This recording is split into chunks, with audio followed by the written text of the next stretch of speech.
Acho que devia mudar o nome desse quadro de Volta EBD para Casos de Família. Mas, vamos para EBD?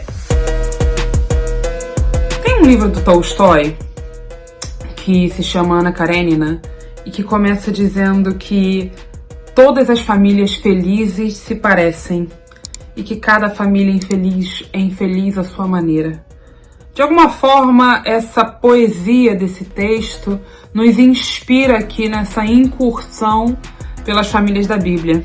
Olá, eu sou Agnes Alencar, seja bem-vindo ao De Volta EBD, um quadro produzido pelo Reino em Pessoa. Eu faço parte do Reino em Pessoa, sou produtora do EBDcast e aqui nesse espaço a gente estuda a Bíblia trazendo conexões sobre o que está sendo estudado e pesquisado nos campos da história, da arqueologia, da teologia, num processo de EBD mesmo. Então é isso que a gente está fazendo aqui. Esse é o nosso segundo vídeo de uma série em que a gente tem falado sobre as famílias da Bíblia.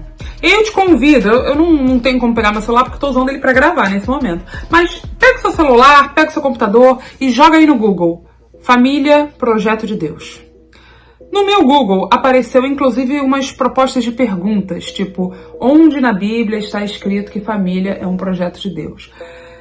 E aí, quando você clica para ver qual é a resposta que o Google está te oferecendo, é um texto de um devocional que usa o livro de Gênesis, como eu mencionei no nosso primeiro vídeo, para dizer que família é um projeto de Deus, porque viu Deus que não era bom que o homem estivesse sozinho e criou a mulher.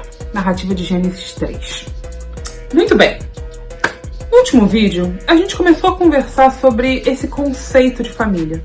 E eu falei para vocês, e repito aqui, que a forma como nós vemos família hoje é profundamente moderna. E aí uma pessoa veio perguntar nos comentários, colocar lá, como assim que a família é uma invenção moderna? Porque a gente tem família na Grécia Antiga, a gente tem família no feudalismo.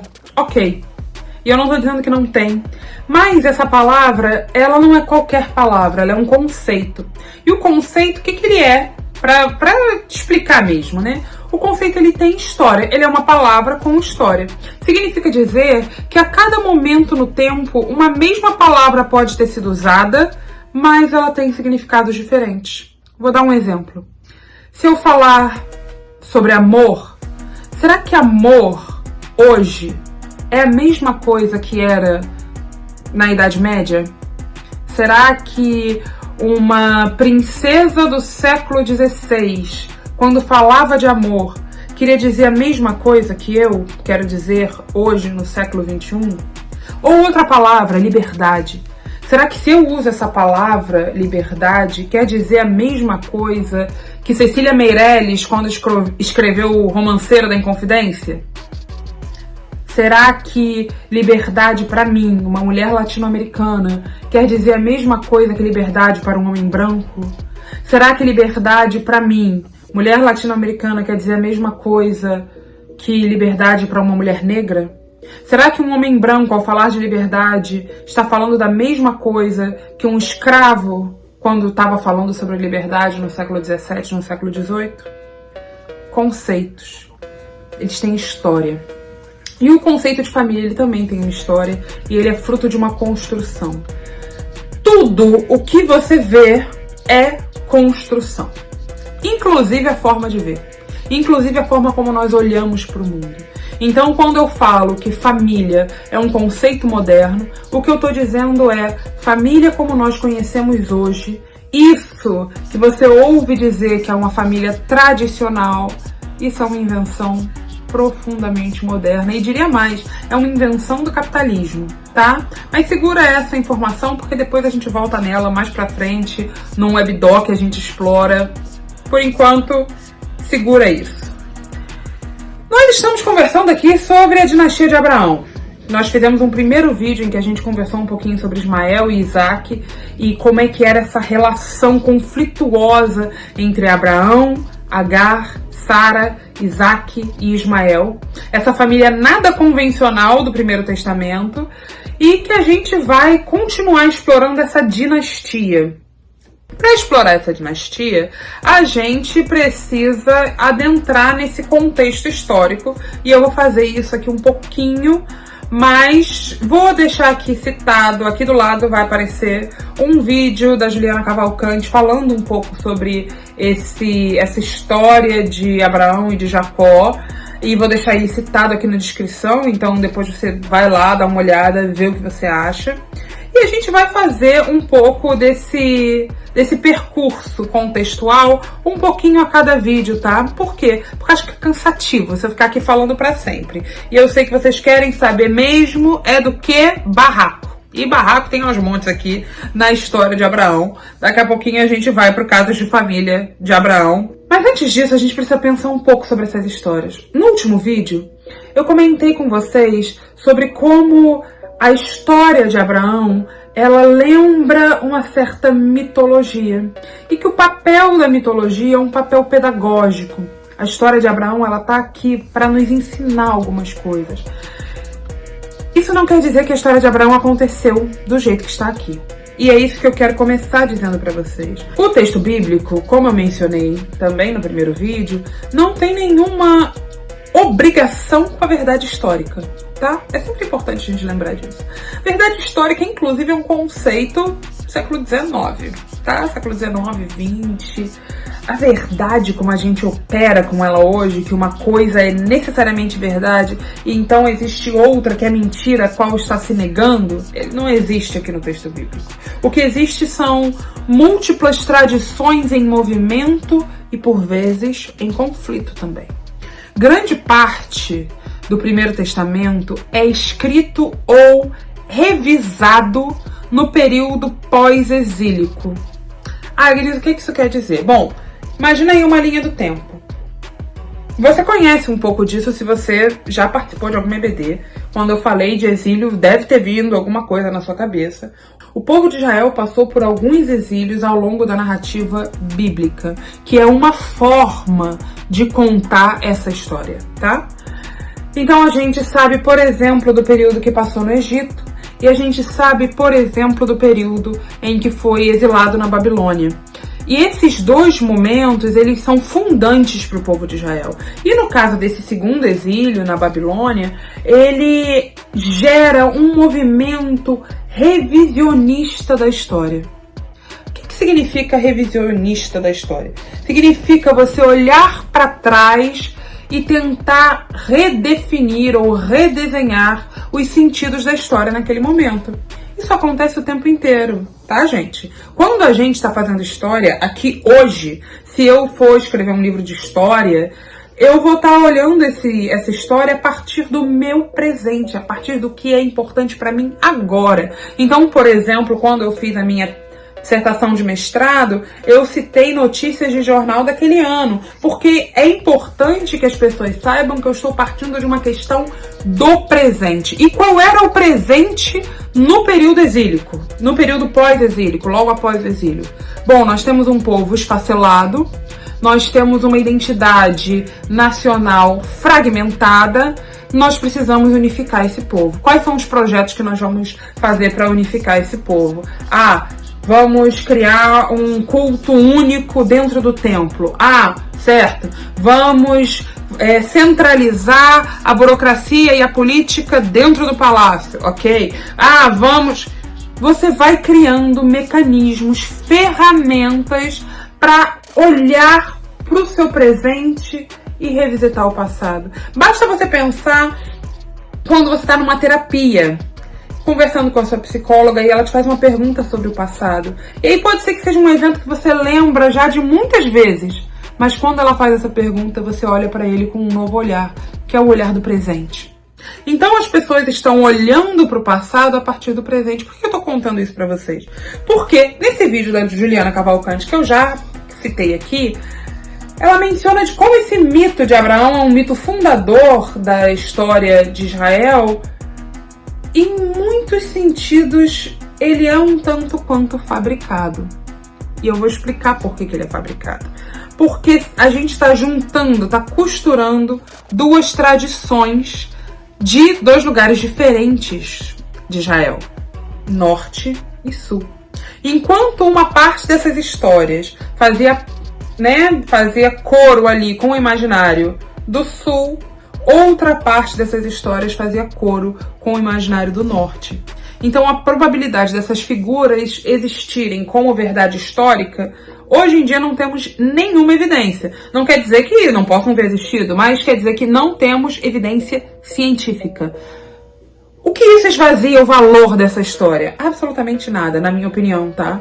Porque é a mesma coisa que você dizer que uma história da mitologia deixa de ter valor porque ela não aconteceu desse jeito. Não, ela não deixa de ter valor. Ela está nos contando alguma coisa. E da mesma forma como os israelitas, os judeus do pós-exílio estavam olhando para o passado com os seus olhos do presente, nós também estamos aqui olhando para o texto bíblico com os nossos olhos do presente. E uma coisa que eu vou me focar aqui nesse De Volta a EBD, segundo vídeo da série, é nessa dinastia de Abraão.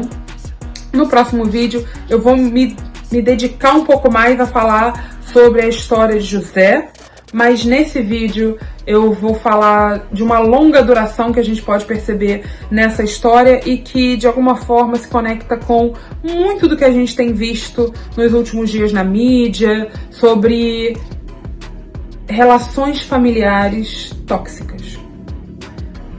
Como a gente viu no último vídeo, a história de Abraão como pai, ela é uma história conturbada. Um pai que expulsa o seu filho de casa com a mãe porque de alguma forma ele está atrapalhando a dinâmica familiar é uma história conturbada. Um pai que ouve uma ordem de Deus para sacrificar um dos seus filhos e não questiona, a gente está falando no mínimo de uma paternidade um tanto quanto conturbada. Uma casa um tanto quanto conturbada, em que a gente vê uma clara predileção por um dos filhos. E é muito interessante como isso vai ser uma longa jornada, uma longa história na dinastia de Abraão. A forma como os narradores escolhem costurar essas narrativas diz muito. E eu quero que você fique comigo aqui enquanto a gente está costurando junto com os narradores essa narrativa. A gente tem Abraão, que claramente ama mais Isaac do que Ismael. Isaac sai de casa, se casa com uma mulher que era parente da sua mãe, como era costume na época, Rebeca, e eles têm 2 filhos, irmãos gêmeos, que nascem ao mesmo tempo. Um se chama Esaú e o outro Jacó. Isaac perpetua a predileção. Prefere Esaú a Jacó. Jacó e Rebeca se unem para enganar Isaac e receber a bênção da primogenitura que estava destinada a Esaú e que a gente sabe que em um determinado momento, inclusive, abriu mão, achava aquilo completamente desnecessário. Segura.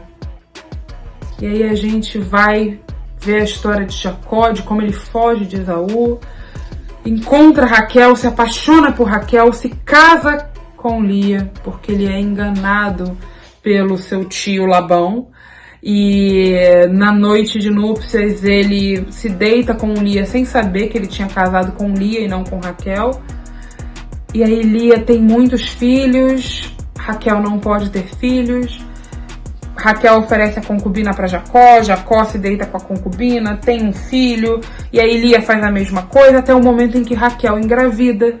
E aí não importa que Jacó tem 10 filhos, o que importa é que ele ama José. Vocês estão percebendo o que os narradores estão contando pra gente? De quantos sistemas familiares absolutamente tóxicos podem se perpetuar numa dinastia? A Riane Leão tem um poema em que ela fala: se o trauma pode passar de geração em geração, a cura também pode. E de alguma forma, essas histórias da dinastia de Abraão nos mostram justamente o quanto essas toxicidades podem se perpetuar no nosso dia a dia, o quanto essas toxicidades se tornam parte do nosso ethos, da nossa forma de ser e estar no mundo, o quanto essa ausência do rompimento com um trauma geracional pode definir futuro, pode definir futuros. Então, se a gente pensa nessa história não apenas como a história verdadeira desse patriarca, que poderia ser, mas se a gente pensa o que os narradores estão querendo nos dizer aqui, qual é a história? Por que eles estão contando essa história? Por que eles estão contando essa história desse jeito? Se tinha tantas histórias em Israel do Norte, Israel do Sul, por que eles escolheram juntar justo essas? O que a gente tira delas? Para mim, fica muito claro o quanto essas relações nocivas podem se perpetuar em uma longa dinastia quando não existe alguém que diga basta, quando não existe alguém que rompa com um ciclo de abuso, com um ciclo de trauma. Para mim, isso é algo que fica muito claro quando a gente pensa na história de Abraão como um exercício pedagógico que está nos ensinando algo e que precisa, de alguma forma, ser levado em consideração. No próximo vídeo, nós vamos conversar um pouquinho sobre a história de José, e aí depois a gente vai passar para outras famílias da Bíblia. E aí o que eu pretendo ao final dessa série, e aí vocês me dizem se eu vou conseguir ou não, é te provar que essa ideia de família, projeto de Deus, nesse singular, não existe. O que a gente encontra na Bíblia são famílias confusas, complexas, como a nossa. E é a partir desses exemplos que a gente pode olhar para Abraão, Isaac e Jacó, Sara, Agar, Rebeca, Lia, Raquel e dizer: não, na minha família, na minha dinastia, eu vou romper com esse trauma geracional e a partir de mim eu vou passar cura para frente. Até o próximo vídeo. Tchau!